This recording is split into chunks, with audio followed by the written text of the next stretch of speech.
Kids and dating. It's a problem as old as time, or at least in American culture. I was going to say, yeah. They didn't used to have dating. Well, you know, here we are, Ben.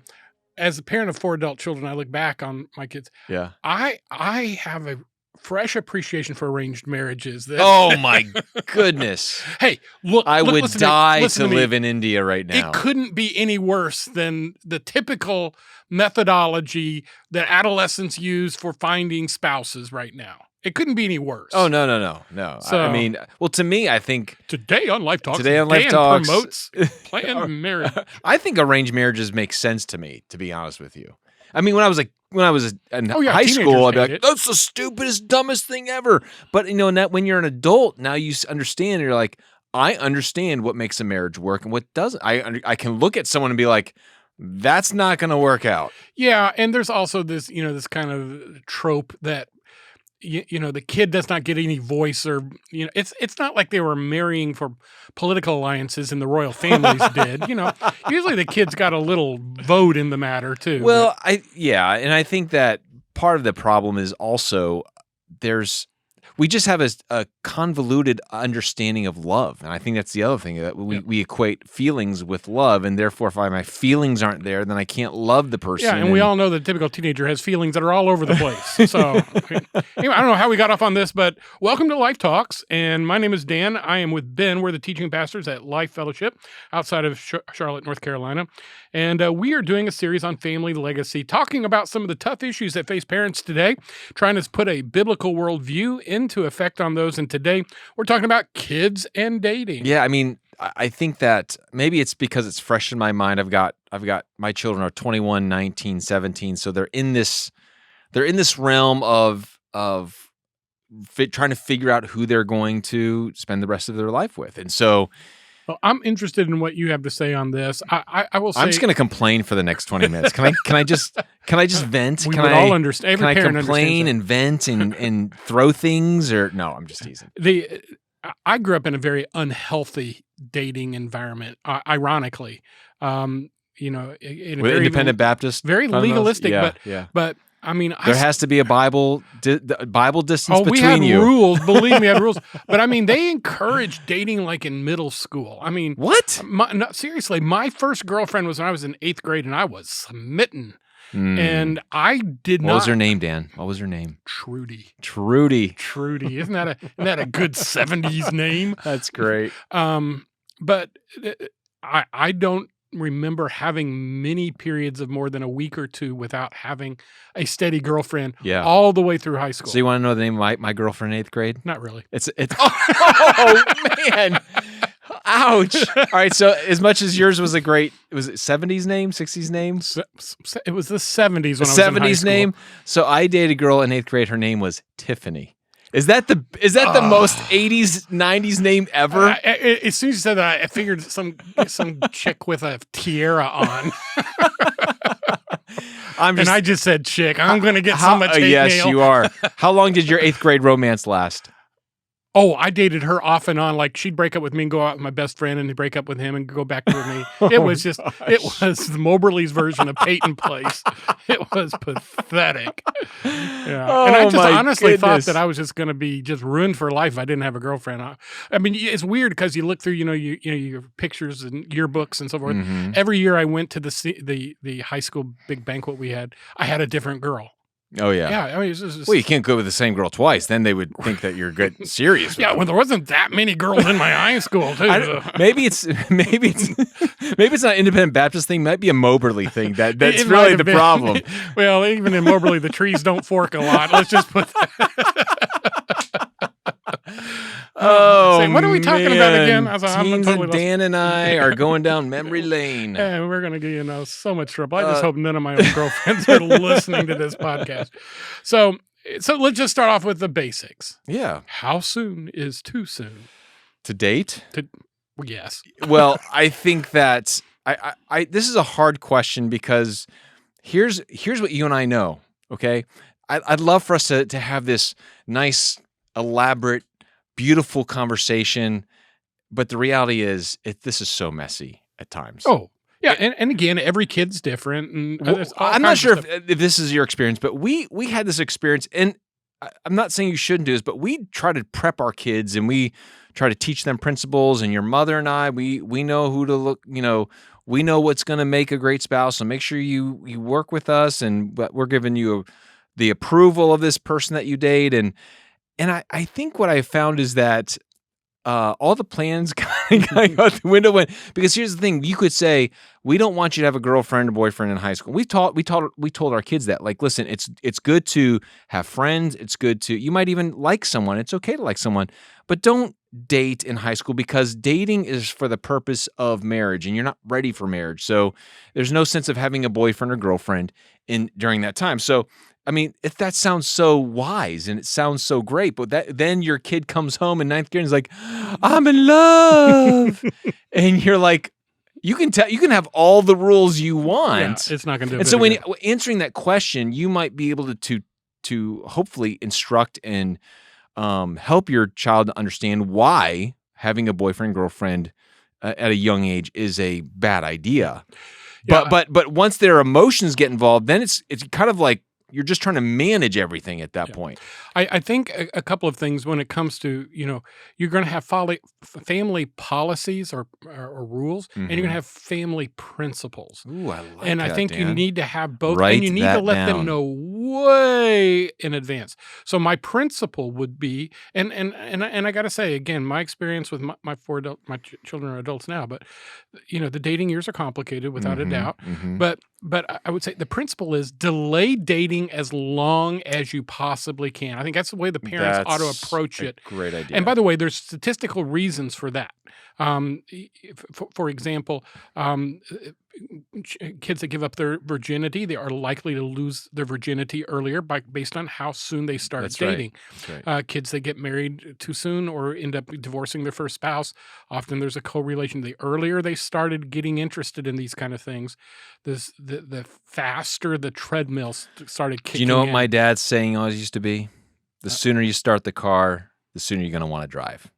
That's what my dad used to say. There's a lot of truth. And I think that's the reality is, I think it's natural for a young man and a young woman who have got hormones pumping through their bodies to want to have that kind of, they're going to have that attraction. They're going to want some level of, does someone see me? Does someone like me? Does someone, want to be with me? And that's a good desire. And I think one of the things that, when I look at what the Bible teaches, there's a great saying in Song of Solomon that I can't remember who says it, but do not awaken love before it's time. And the whole idea is there's a right time. If you awaken love before you're ready, you're going to cause all kinds of problems for yourself and for others. Yeah, and that's why I think delaying dating is so important, because think of it as a timeline. When is a kid normally ready to be married? That age has extended where it used to be. It used to be for a girl, it was right out of high school. My mom got married right out of high school. Yeah. My grandmother got married right out of high school. And where I grew up, and in my generation, it was not uncommon for senior girls to get engaged with the idea that either the summer or the year after the summer that they graduate from high school, they get married. And if you weren't married by the time you were 23 or 24, something was a little off. You're like, it's really, But times change, and I get that. But let's just say that, you have a goal of being married when you're 22 or 23. So and I'm going to make an assumption that it's not necessarily a safe assumption to make, but I believe this is the biblical standard, and we always want to default to that. And that is, you shouldn't be having sex before you're married. That's a very biblical, very ancient, very wise. I mean, put the positive adjective before that, but that is God's holy standard. It's been proven, just if you look at the general revelation, if people that do not do that end up having all kinds of problems, it makes the most logical sense. It makes the most biblical sense. Yeah. Yes. So, and I think that's what we should aspire to our kids, is to live 100%. biblical lives. So that being in mind, if you started dating when you were 14, and you're not going to get married till you're 24, that's 10 years of being in their proximity without having sex. One of the three things is going to happen. Yeah. You're going to break up with them, or you're going to start having sex before you're married. That's right. Or you're going to get married too soon.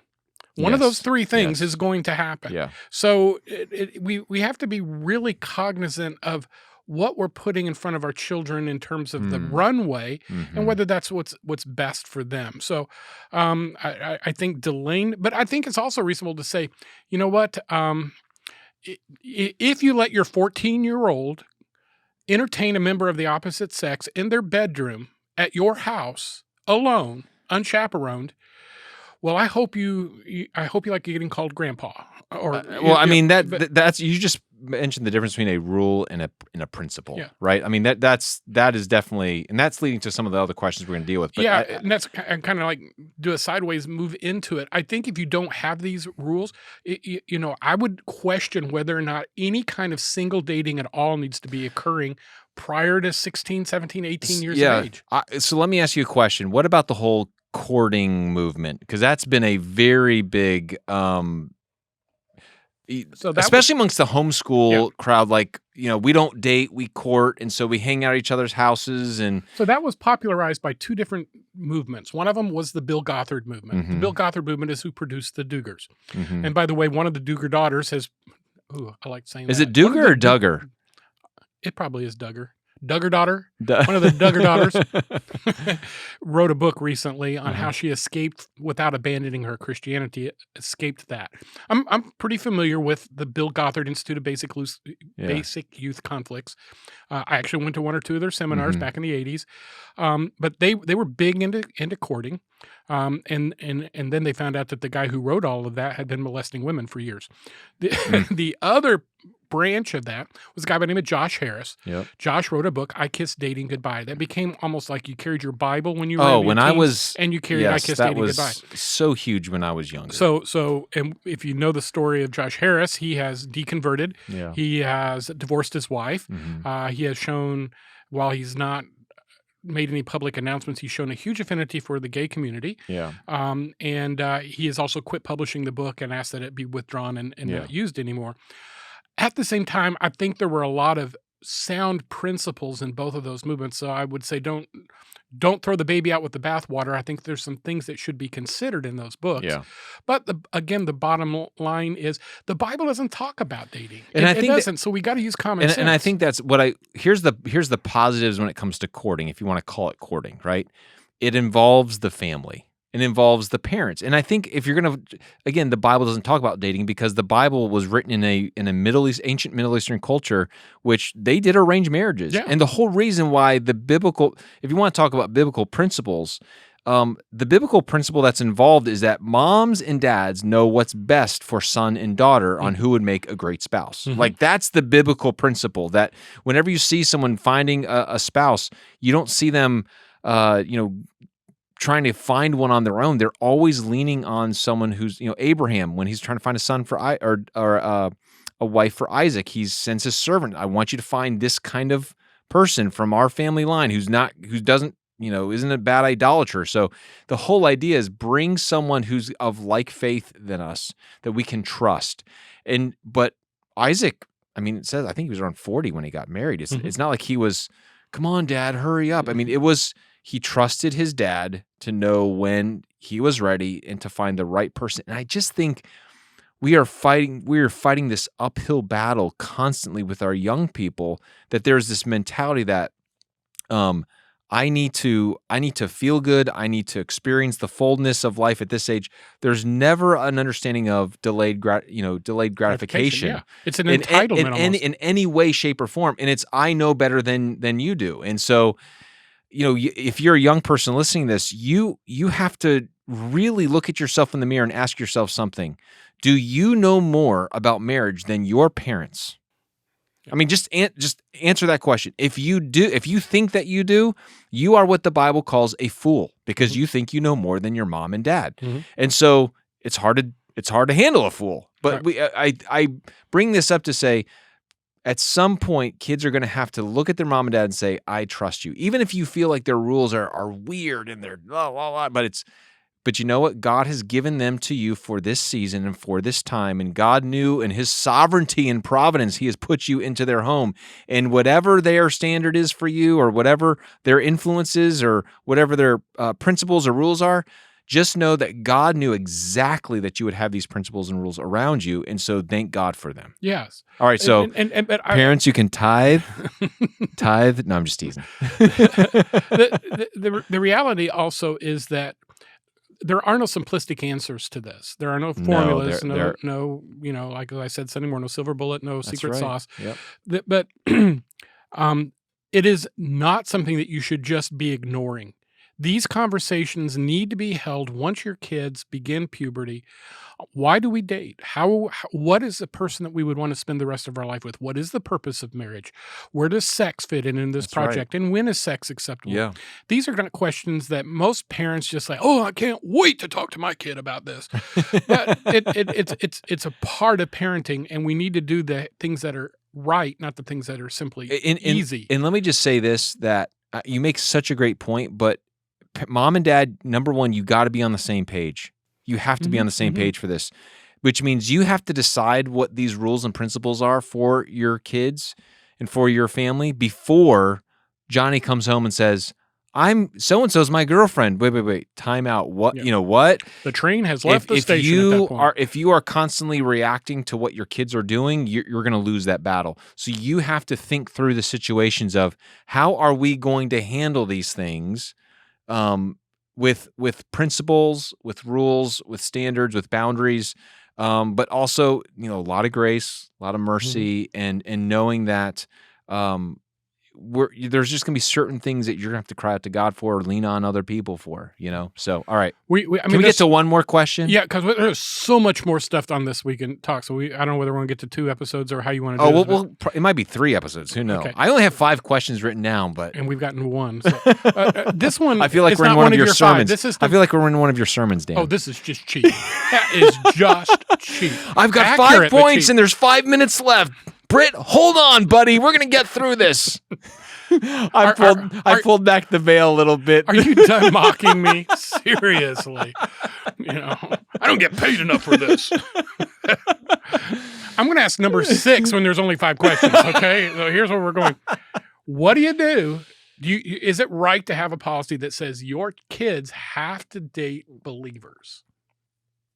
Well, I think you should have that policy. I think that's the biblical, again, this is teaching principles to your children. I think if you're going to teach your kids about who to look for, it's biblical, right?